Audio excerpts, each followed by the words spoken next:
Good morning, ladies and gentlemen. This is the next chapter of the Introduction to Cybersecurity course, and today I will talk about the risk management and in general about the standards, about the usage of the different compliance requirements in the organizations. So let's see the presentation. Let's start it with some few words about the compliance. I really like that comics, that Dilbert comics, which I think really summarizes that what is the major problem with the compliance requirements. It says that in addition to ISO 9000, we will strive to be QS 9000 compliant. That means falsifying the following documents: QSRA, APQP, FMEA, MSA, SPC, PAP, and QSA. Remember, you can't spell compliance without lions. And this kind of word, lions, lie, is something that unfortunately is really one of the essential part of the organizational information security. Because there are three things why the organizations are used to develop their information security. The first thing is that they can understand that what kind of threats are around the organization, what kind of risks should be managed, and they are really preparing for the future bad things, and they understand that sometimes the life is not on the bright side, and unfortunately something will happen. The second reason why information security is an essential part of the organizations is that they had an incident in the past and they understood why setting up the information security is essential for the organization. But unfortunately, the third reason is the most common, is that information security is developed because it should be is not strong enough. It has to be developed because of a standard, because of a requirement, because of legislation. And now remembering the NIS2 directive in the European Union is something that will require the setting up of information security policies, information security management systems for a lot of organizations who in the past were not really prepared for information security, and they not treated the cybersecurity problems as much as it should be treated. So in that sense, this lions is coming in the light when, well, for the compliance, there will be a day for the audit when the organization should provide the evidences that it has done a lot for fulfilling the requirements, and the auditor will examine the evidences which are shown by the organization. But unfortunately, these evidences were prepared just the last day, the day before the audit. Therefore, they cannot really provide a real information that how prepared is the organization for the threats in the cyberspace. So this kind of lie is the one that should be avoided, and this kind of lie that should be related to the information security, because unfortunately the threats are continuous and the risk management should be also a continuous process inside the organization. Therefore, this is something that should be done 24/7 in all of the days in the year, because unfortunately the outsiders and the insiders, the outsider threats, the rogue actors, and the insider threats are employees, are not really waiting for the day of the audit. Therefore, we should be prepared for such bad things. So let's see that which are the most common standards which are used in the information security. I will have another presentation on that in the near future. So we used to say that the ISO 27000 family is the most common information security standards, which is widely used for a lot of organizations, mostly in the European Union and in the Asian region. But I should also mention the NIST special publication 900 and 1800 series from the United States, which is also commonly used, of course, in the United States, because that is the national standard for information security. In the US, but for example in Hungary as well, our national legislation is based on the NIST special publication 853 revision 5. I should also mention the common criteria, which is quite an old standard, and it gives some hints that how the products that contains some kind of an information IT parts should be developed in a secure way, and it's getting much more important nowadays in the European Union, as the European Cybersecurity certification framework is also built on this quite old, almost 40 years old standard. And I should remember for the Hungarian legislation as well. So in the past, we have the Hungarian information security recommendations. And then from 2013, we got some real laws, ministerial decrees, which were based on the NIST Special Publication 853, as I mentioned before. And we have the latest version here from the July of 2024, the 7 per 2024 decree from the Prime Minister's Cabinet Office. So this is actually what in general in the European Union or in the United States are used, and these are the standards which are used in Hungary as well. And I would say that these standards, these recommendations are quite common in general. They have the same base, they have the same roots, they have the same approach, and this approach is that the organizations should protect the information. In this series, I had a previous presentation when I highlighted that what is the information and why information should be protected. But I have to remember you for such principles. So the fundamental question is that what do we need to protect? Should we protect the network? Should we protect the computer? Should we protect the people? Should we protect the data? No, we should protect always the information. The source of the information, of course, the data. The data, of course, is managed, created, and processed in a software. The software itself is running on different IT systems like computer servers, which is connected through the networks. And of course, such electronic information systems are used in a business process, and these business processes are managed by people, by the personnel. So in general, of course, everything is connected to everyone, but in general, at the end of the day, all recommendations, all legal backgrounds are saying the same. We have to protect the information. And this is very common in all of the previously mentioned standards. So how can we start this one? How can we start to find out that what should be protected and what is the information, and in general, what is the security of the information? I should also go back to my previous presentation when I mentioned that the security itself, the word security, means very subjective things for all the organizations, and the management of the organizations is responsible for deciding that what is the state of security, the acceptable state of the security for an organization. But in general, we used to say that security means that when the three attributes of the information can be maintained. And these three attributes are the confidentiality, the integrity, and the availability of the information.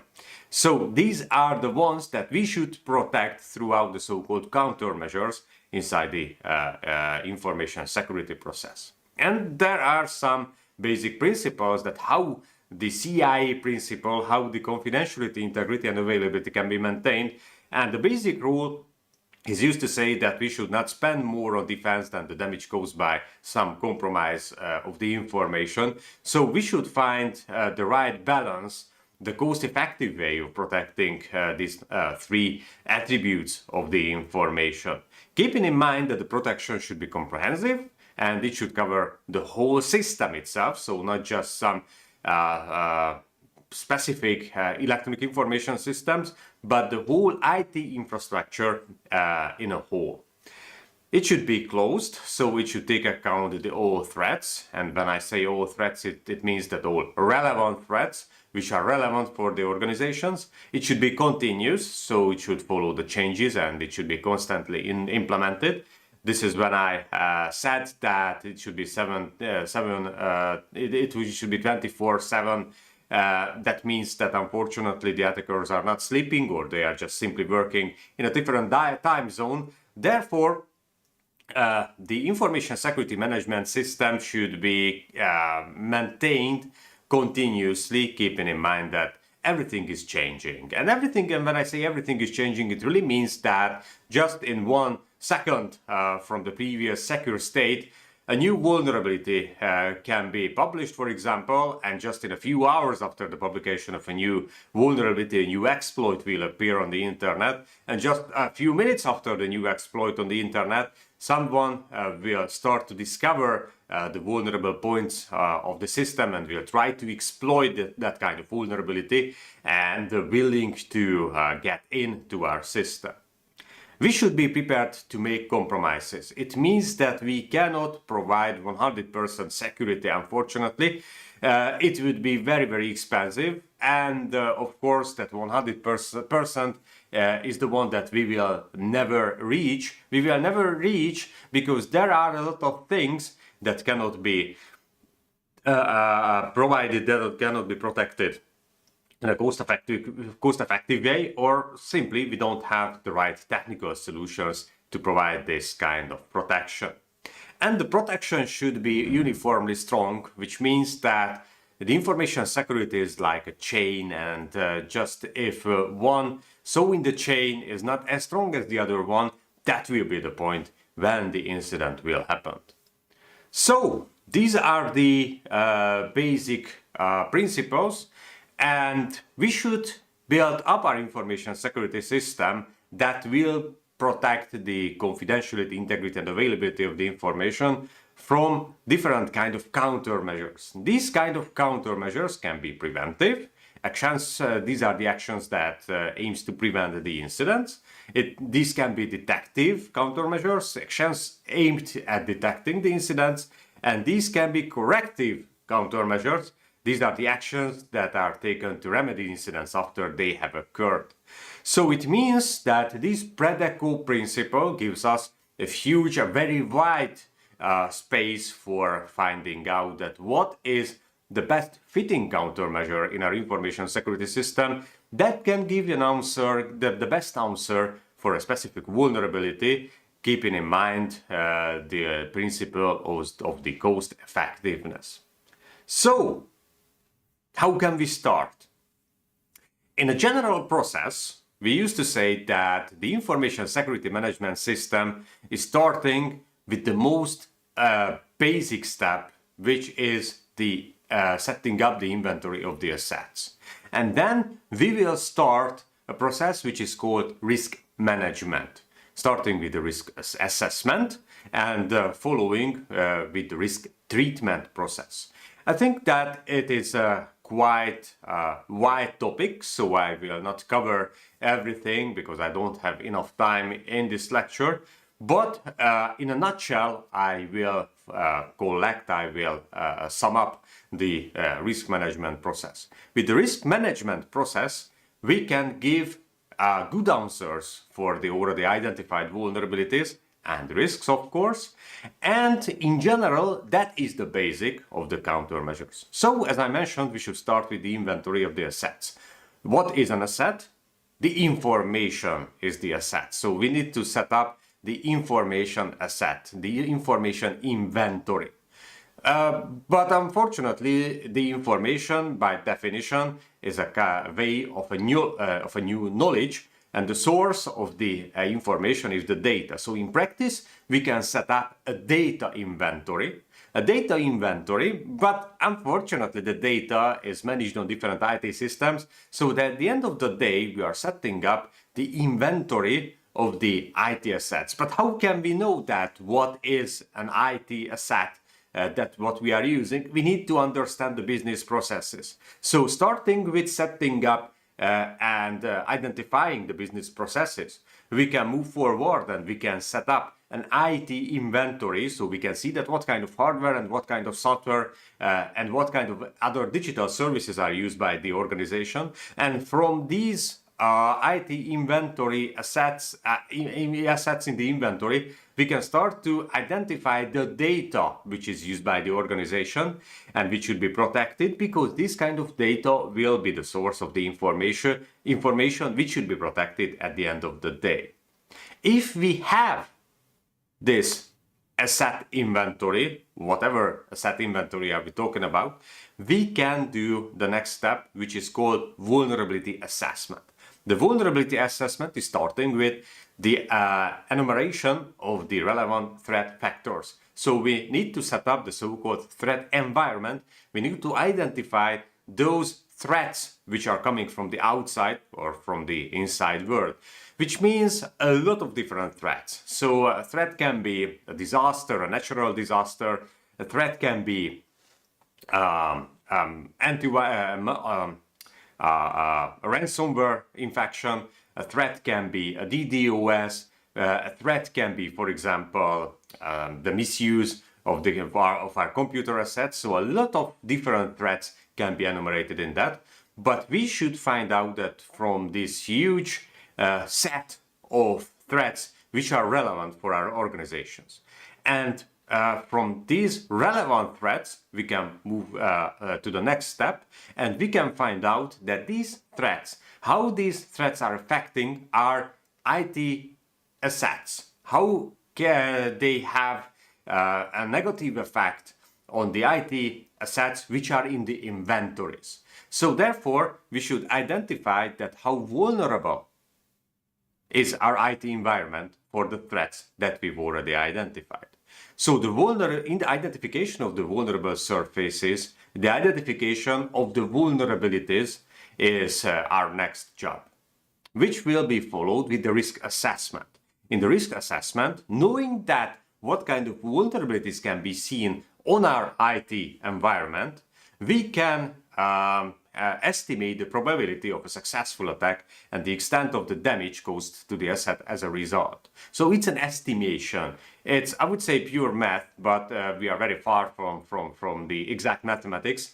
We are very close, I would say, to this estimation part, as you will see in this presentation.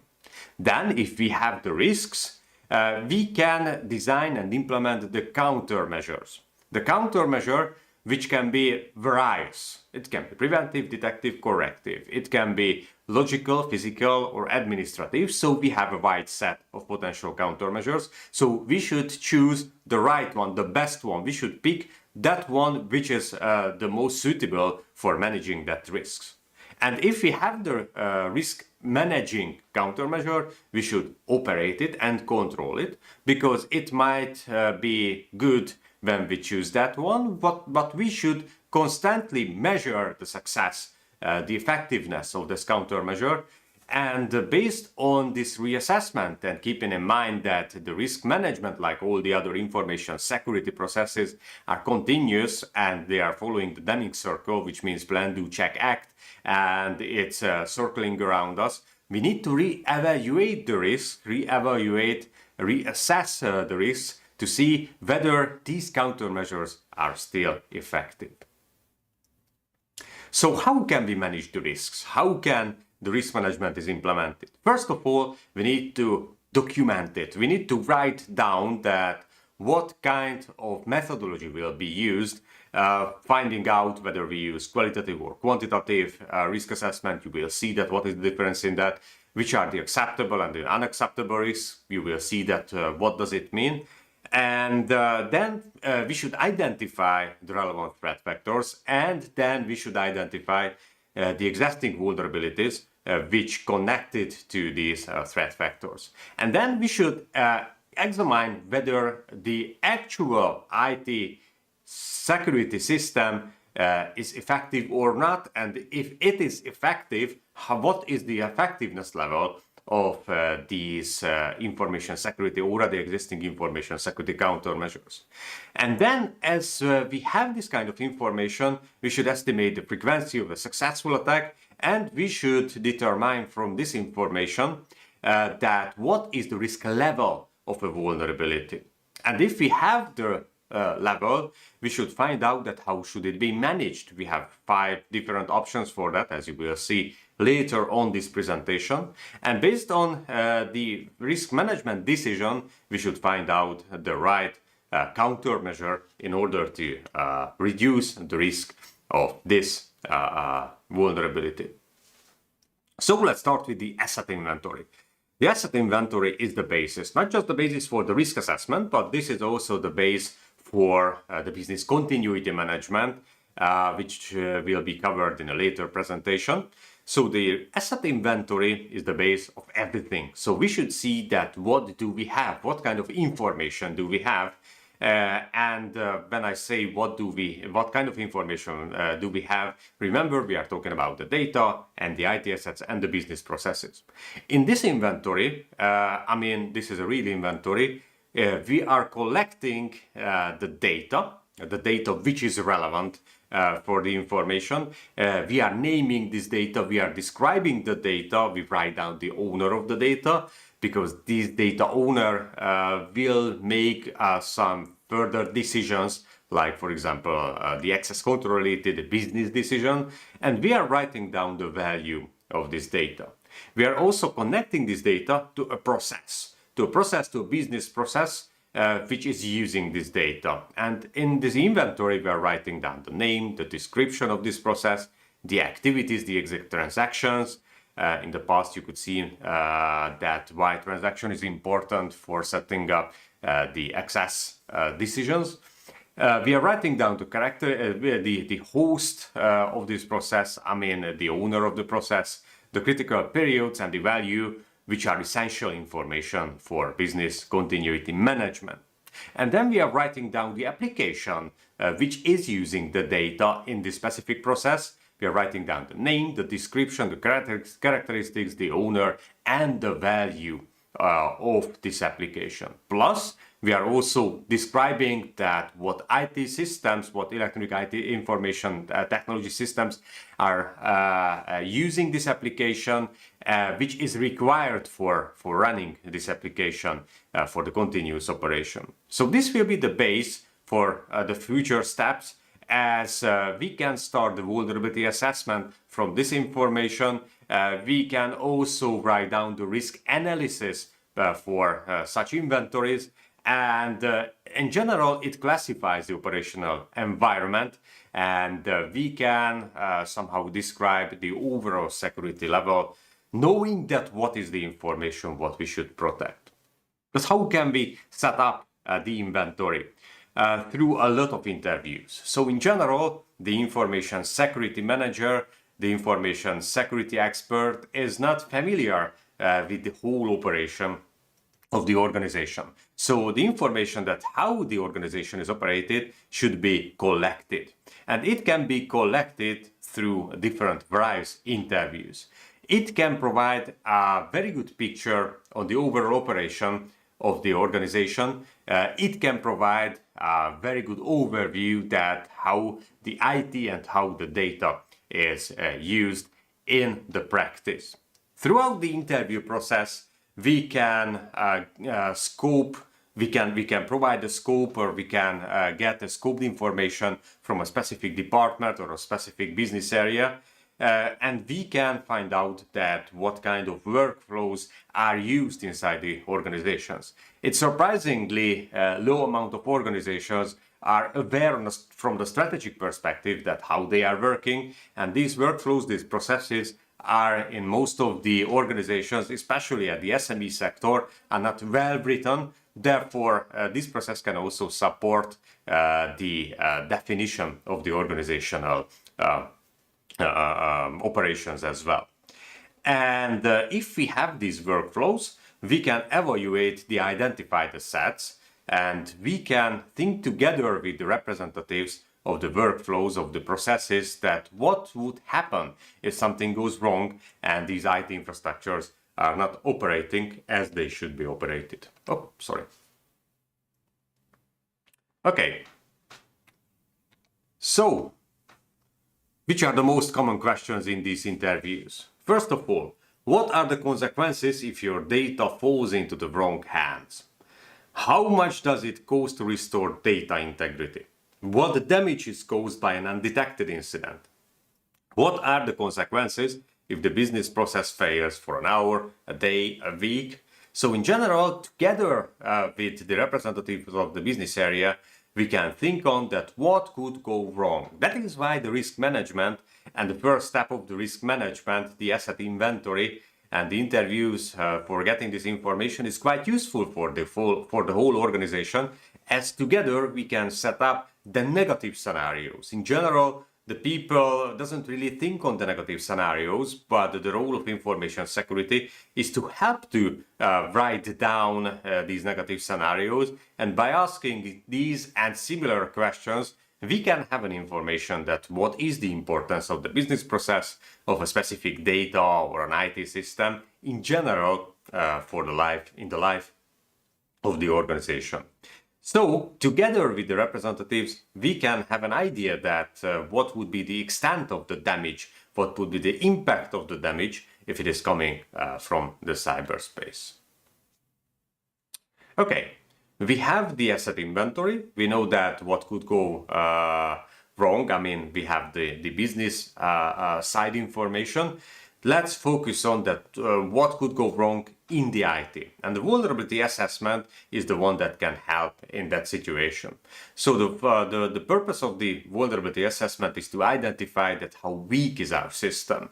The input will be the asset list, what we've collected in the previous step, and the output will be the risk factors for all the assets. That means that we will have a threat and we will have the relevant vulnerability of that threat. So we should divide threat and vulnerability. These are two different steps for all the assets that we identified. So again, a threat is a general thing that could in general happen around the world.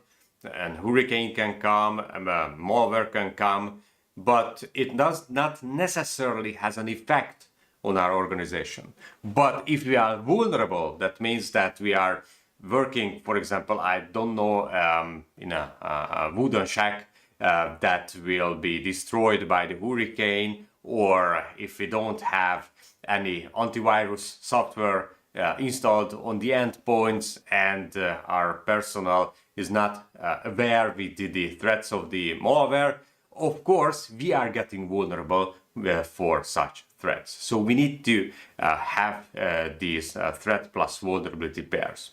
The next step from this information will be the estimation of the frequency of the occurrence and the calculation of the exposure. And at the end of the day, we will have the risks, which is, of course, this is the goal of the risk assessment. And if we are reaching the end, and if we see that the risk assessment doesn't really have any sense, it means that we did something wrong.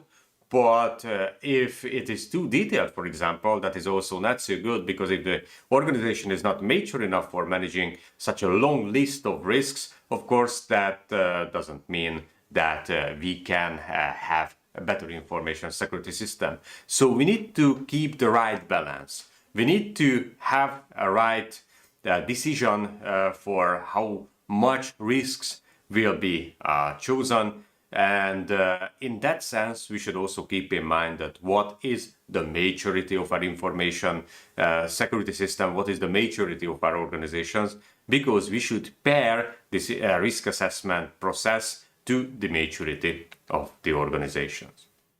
When we are creating this risk assessment, we should also keep in mind the defense potential. What does it mean? It means that in most of the cases, not the greatest value will be attacked, but that surface point, that weak link of the chain will be attacked that needs the least effort from the attacker's perspective. So when we are setting up our defense, we should keep in mind that the stronger the protection, the more complex the tools and the expertise needed to a successful attack, the shorter the attack time, the lower the value of the attack target, the least we can see the least possibility that we will be attacked. That means, as it is used to say that you shouldn't run faster like a bear, but you should run faster than the other man who is also running from the bear. And that means that if you are just a little bit stronger than the similar organizations, hopefully you won't be the target of a cyber attack. That doesn't necessarily true when we are talking about, for example, a state-sponsored cyber attack, because in a state-sponsored cyber attack, there is a strategic intention to attack someone. But in general, when we are talking about cybercrime, for example, it's still true. So if you have a better protection than all the others, and that doesn't necessarily mean that we have a perfect security. It means that there is a higher chance that someone else will be attacked. So setting up an information security system is an art to finding out the right, and it is coming from the United Kingdom. We can see on this picture that how the attacks are happening and what is this whole risk, threat and vulnerability means. So in general, the threats are exploiting the vulnerabilities, which results the security incident, which causes damage in the asset. But the security incident has an impact on the owner. Therefore, the owner's goal is to somehow reduce the impact through reducing the possibility of a security incident, through reducing the vulnerabilities which are coming from the threats. So that is how the information security process is happening. So concluding, this model is the one that really summarizes the basic elements of this whole risk assessment model: the threat, the vulnerability, and the target, the asset that will be the victim if we are not doing our job good. How can we do the vulnerability assessment? There are various different ways for that. First of all, we can start with an ad hoc solution. The ad hoc solution, it just randomly collects some vulnerabilities. You might think that it's not really successful, and you're right. But if, for example, the organization is not mature enough, that means that we need to start from somewhere. And a good cybersecurity expert can start it by just watching on the information systems and saying that this, and these are the biggest vulnerabilities, and you have like 10 vulnerabilities. I think for an unmature organization, that is much more than enough. So that means that this can be also a very good approach if you simply don't have the right foundation for starting a good risk assessment. We can also start with a checklist which checks which factors may exist for which elements of the operational environment based on a threat vulnerability defense database. That is also quite good if you have this kind of checklist. And on the market, you can find so many such lists, which is also quite useful, I think, because if you are at least a step more mature than in the previous situation, you can start that kind of a structured walkthrough of the sets of the checklists of the market, and you can pick those threats which are really relevant for you. But the best solution is the assessment of the state of the play, the as-is methodology, when we structurally reviewing all the operations of the organizations. We are mapping the controls that are already built into the operation, and we are also checking the physical security and verifying their operation, and so on and so on. So when we are making a real walkthrough of the organizations, keeping in mind that everything is coming from the business process, through IT system, through data, and we are reaching the information. So the vulnerability assessment is, I think, the best done if we have this as-is thing.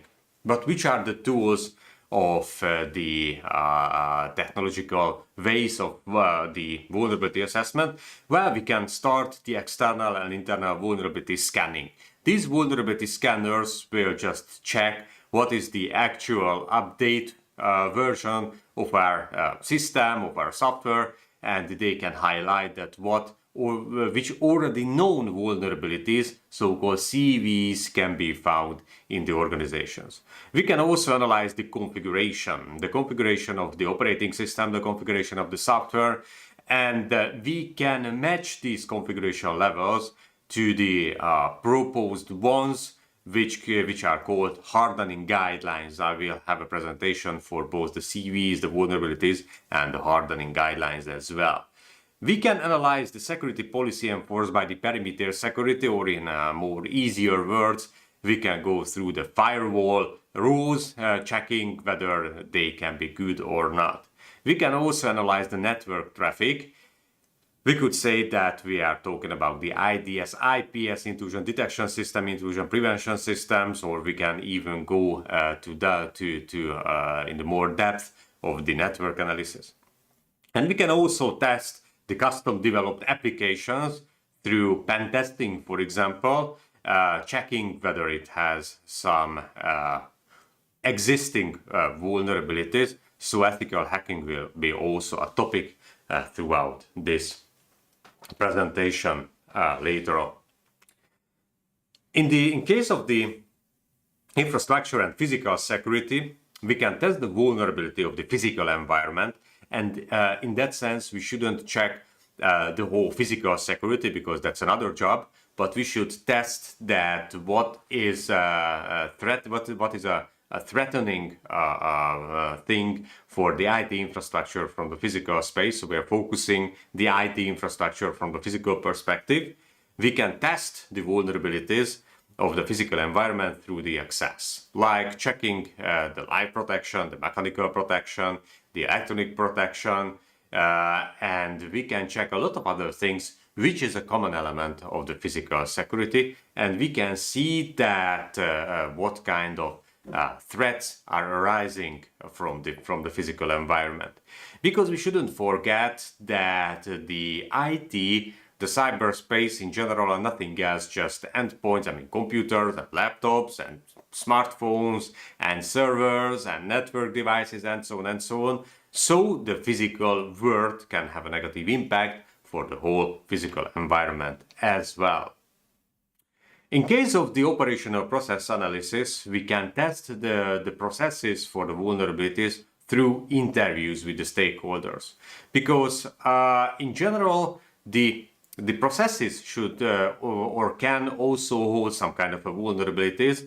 And if we analyze the processes from the attacker's perspective, from the attacker's viewpoint, we can find out that which are the weak points of this chain of defense that will be protected or that might be protected by the attackers. So in that sense, just a few areas like the systems procurement, the commissioning, the maintenance, the system development, change management, entitlement management, backup policy, logging error management, roles and responsibility, skills, experience, awareness, staff turnover, business process closure. These are all those processes which might hold some kind of vulnerabilities. In a later presentation, for example, I will touch the maintenance processes, and you will see that why it is very important to have even processes for the maintenance, for like backup or for patching, why it is important to have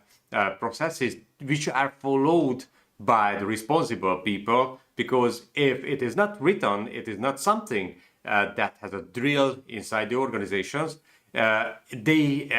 those responsible people who are doing these processes might do some unfortunate steps which will cause a vulnerability.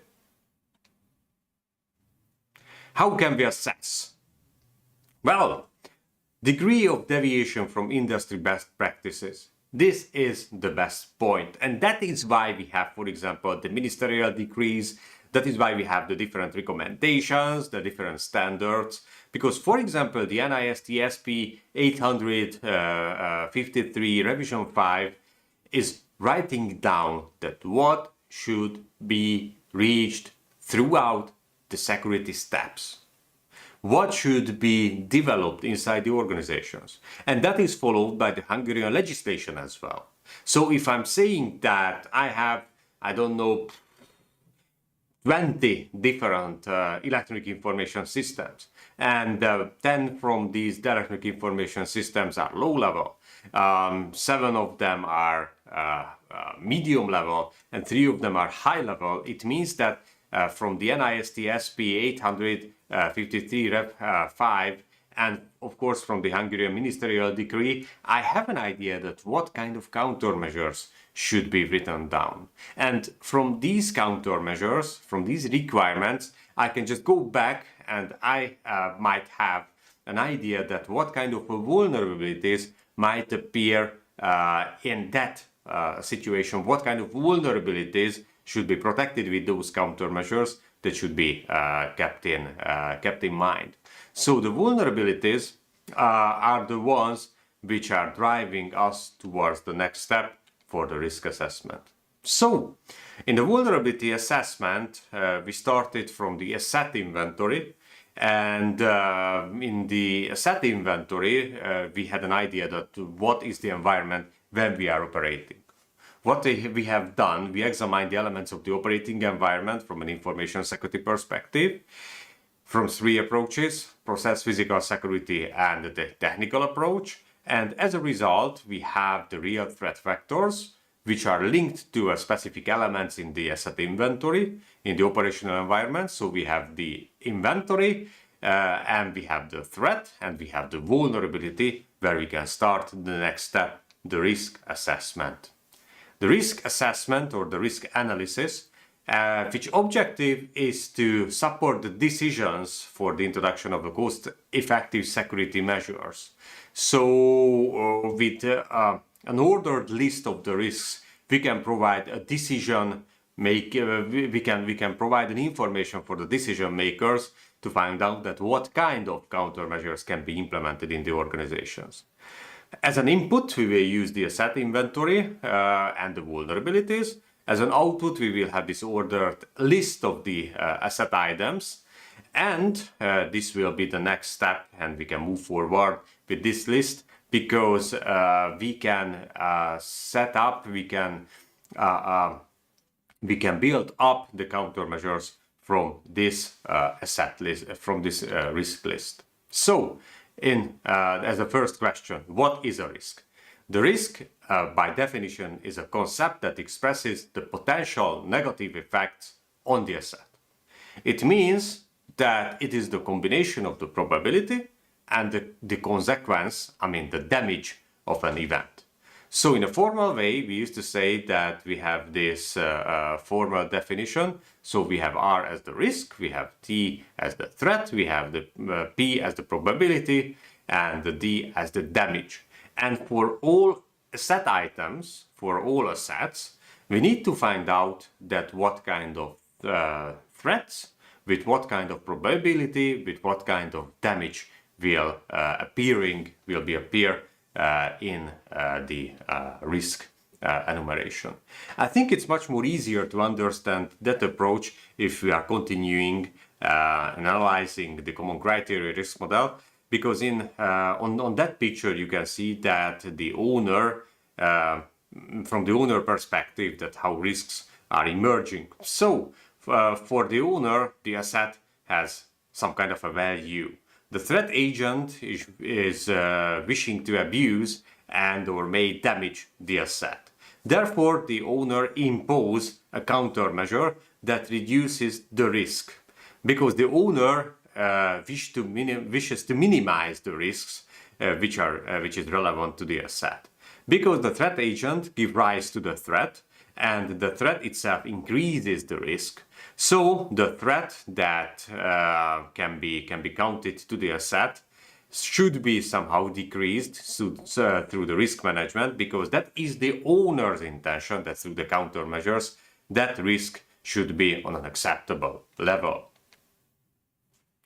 We can assess the risk on 2 different solutions. The first solution, the first methodology, is called quantitative risk assessment. The quantitative risk assessment is something that we are not really doing in practice, because for the quantitative risk assessment we have to follow the quantitative approach. That means that we need numbers. But unfortunately, in information security, we don't really have numbers. Of course, we are getting more and more numbers, so we can go from the qualitative risk assessment approach to a so-called semi-quantitative risk approach, which means that we can use the already existing data, the already existing numbers, but unfortunately, we can't really reach the real quantitative risk assessment in most of the times. Because what is the quantitative risk assessment? It means that we should use the values. And we have a formal way for counting the risks in that sense. And for that, we need a so-called asset value. The asset value is the estimated monetary value of the asset, which is, of course, not really existing in the real life. We need to have an exposure factor, the measure of the extent of the damage or impact to the asset. From the asset value and the exposure factor, we can count the single loss expectancy, which can be multiplied with the annualized rate of occurrence, and we will get the annualized loss of expectancy. So, which are these expressions? The single loss expectancy, or the SLE, means that the amount of loss that can be expected once a risk materializes. The annualized rate of occurrence, or the ARO, is the probability of the risk occurring on the annual basis. The annualized loss expectancy is the risk of loss per year. And from that, the value of the SLE and the probability of a successful attack for a year can be used to determine the expected annual damage for the property of for a threat. So let's see through an example. What is the ALA of our site burning down? So let's assume that the value of our site is around 100 million Hungarian forints, and the exposure factor is 50%. That means that half of the site will be burned down until the firefighters can stop the fire. And the annualized rate of occurrence is 1 per 25. That means that fires are appearing based on the statistical data once in every 25 years. So based on the math, we can see that the expected annual damage for the fire is 2 million Hungarian forints. What does it mean for the risk assessors? It means that if we want to reduce the risk of the fire and we are implementing countermeasures against the fire, like we have fire extinguishers, for example, we shouldn't spend more than 2 million Hungarian forints in that specific case for fire extinguishing, because if we spend more than 2 million forints, we are simply paying more for the countermeasures than the damage, the level of damage would be in such a case. So the principle of the quantitative risk assessment is that one. But in most of the times we are using qualitative risk assessment. The qualitative risk assessment, which doesn't require real numbers, because we usually don't have the real numbers. In that sense, we just trying to measure on a scale both the damage and the probability. So the degree of risk is also proportional to the extent of the damage that can be suffered and the frequency with which it occurs. It says the definition. So it means that we are using a qualitative scale. Small, big, huge, medium, whatever levels can be used in that sense. And at the end of the measurement, we will have a table which is called the risk matrix, which collects and connects both the damage and the probability to the risk level.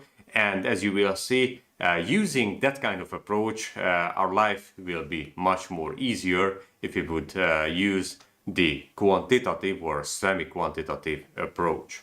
So, just as an example, because it can be freely changed, you can have not 5, but just 4 or even 6. On that scale, you can have different definitions, but as an example, like the probability table can be that one. 5, if the successful attacks can occur several times a week. 4, successful attacks occur once a month. 3, successful attacks may occur once a year. 2, successful attacks can occur once every 5 years. A successful attack can only occur in exceptional or force majeure cases. This is 1. So let's assume that we have malware, and namely a ransomware attack, and we have a well-prepared information security system in our organizations. So let's assume that in such an environment, a ransomware can only happen like in every 5 years.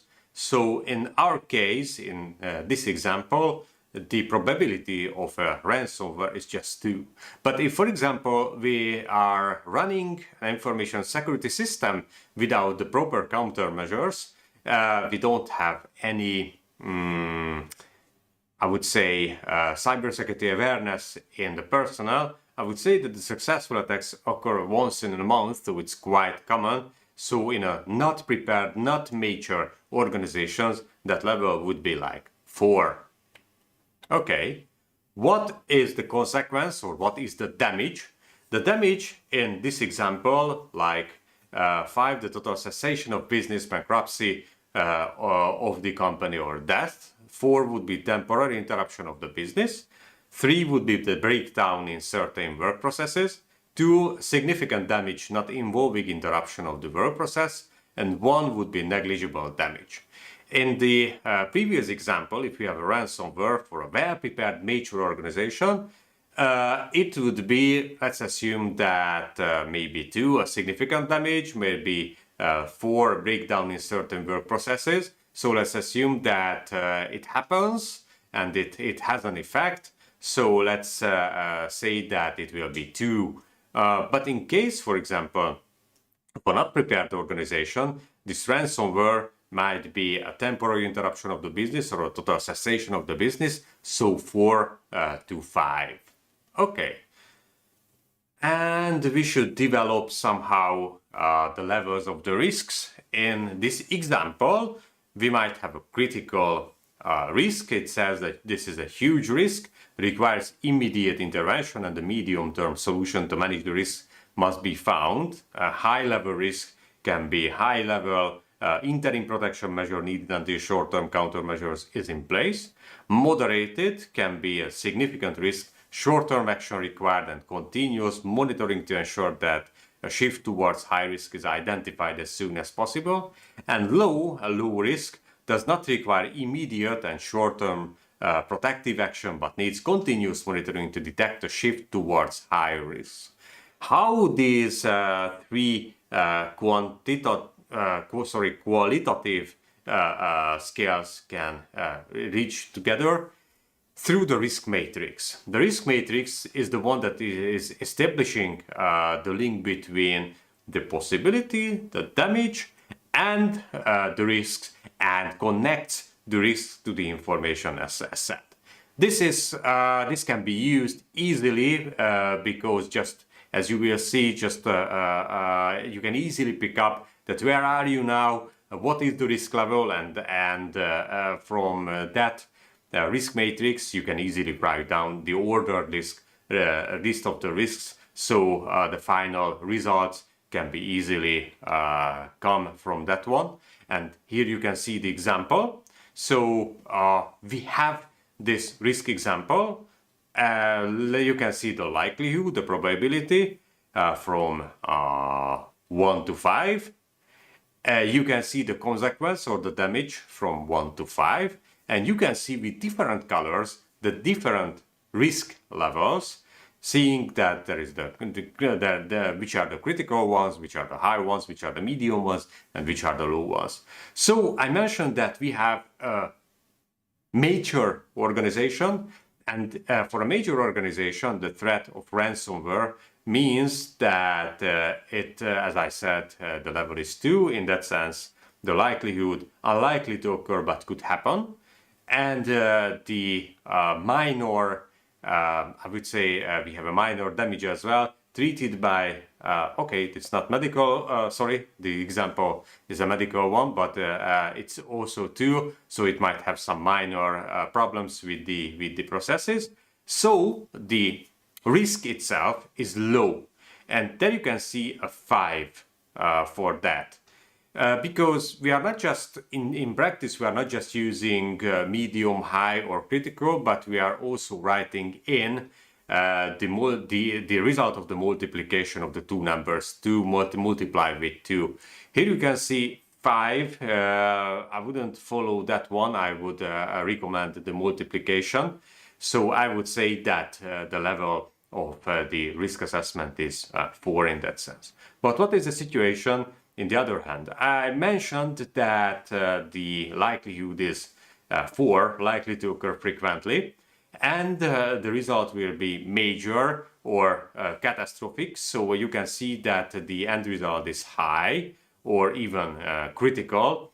In that sense, not 20 on my risk matrix, but 16 or 20. But anyway, high or critical. So that means that for an SME, not major organizations that doesn't have any protection against the ransomware, they should find out something, because we just met with highly critical risks. Okay, but what can we do with this list? So first of all, let's evaluate the results. What result did we get? First of all, a lot of things what we've expected. A good information security professional can have an almost full list of the risks just by understanding at least the environment. And that enumeration is something that will be the basis of the risk assessment. But if we did our job in a good way, we also get a lot of things that we hadn't thought of, but it seems that they are right. That is what we did, the whole risk assessment. Because we need to identify those risks which are not obvious. But sometimes we might get some unexpected results as well, which doesn't make any sense. If we have this one, maybe we did something bad. Maybe the methodology itself was not quite good. Maybe we did something bad with the data collections. So need to review that what went wrong in that sense. So we have a list. We have a list of risks, and we have to make some decisions. We have to evaluate that whether, based on the methodology, what should be done. So, for example, what is the acceptable level of the risks? We have to decide that what should be done with those risks which are higher than it is acceptable. So we have to develop different recommendations, and we have to implement those countermeasures. We have to document the acceptance of the residual risks, which are still live with us in the organizations. So based on the ISO 27000 and based on all the other standards, we have to make the decisions. And for making these decisions, we have 5 different options. The first option is that we are ignoring the risks. Ignoring the risks means that the risk level is so low, so it's low or medium. So based on the risk appetite of the organizations, it is said that we shouldn't give huge attention for such risks, because if they are happening, well, we can absorb that level of risk. We can make a decision that we are reducing the likelihood of the occurrence. What does it mean? That the risk level is higher than it's acceptable, so we need to do something, like in the case of the ransomware. Therefore, we can implement risk reduction countermeasures, likelihood reduction countermeasures. Like, for example, we can have cybersecurity awareness trainings for our colleagues, so they won't click on every incoming malware. We might implement some endpoint protection systems that will identify the ransomware. So these are the ones that can reduce the occurrence, the possibility of a threat. Or we can decide to reduce the consequences of a risk. So a damage, for example, can be reduced in a way, in case of ransomware, that we have a good backup, or we have microsegmentation. So if it happens, the damage inside the organization will be much lower. We can also decide to transfer that specific risk to a third party. Like we can start using a cloud service provider, and the cloud service provider might somehow solve this ransomware issue, or we can have a cybersecurity insurance. So if something happens, the insurance company will pay us the money on our damage. So these are the ones where we are not responsible. We don't have the responsibility to implement the countermeasures, but something else will do that. That doesn't mean that we don't have responsibility. We still have responsibility for our information, but the operational steps will be done somewhere else. And last but not least, we can also accept the risk. Accepting the risk means that although the risk level is high, we don't have the sufficient amount of money, we don't have the sufficient technological solution, or simply we don't want to do something else because this is the core business and we cannot change, so we don't have any option to change the operation. In that sense, we are writing down that we have accepted the risk, and unfortunately we don't have anything to do that. Sometimes life is not easy, and sometimes we don't have anything else, just to pray not to happen something. So we have the decision, therefore we have the decision what to implement, how to implement the countermeasures. First of all, how can we approach this one? We have to select the highest risks, those risks which based on the risk matrix have the highest value, the highest number. As soon as we have those one, we are starting from the first one and going down to the point when we simply run out from the resources and we don't have anything else to do. So we have to choose the risk treatment, the countermeasures in a wise way, because this kind of cost effectiveness and in general resource effectiveness will help us to have much more resources for the lower risks as well. If we have planned that one, or if we have the proposal to choose specific countermeasures, we have to plan it, how to implement it, and check whether what other risks will stay with us, or what other risks are emerging if we choose that specific risk treatment solution.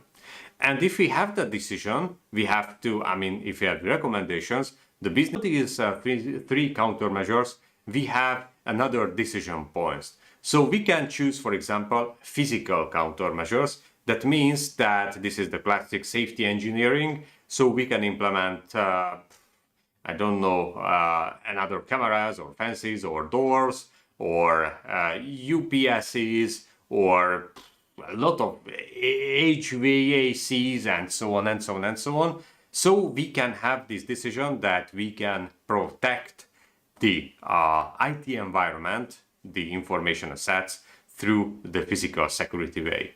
Or we might choose a logical countermeasure, which is the classical IT security, so everything that is implemented through the IT systems, the endpoint protection, the data backup, and so on and so on and so on. Or we might have some administrative countermeasures. The administrative countermeasures means papers and processes.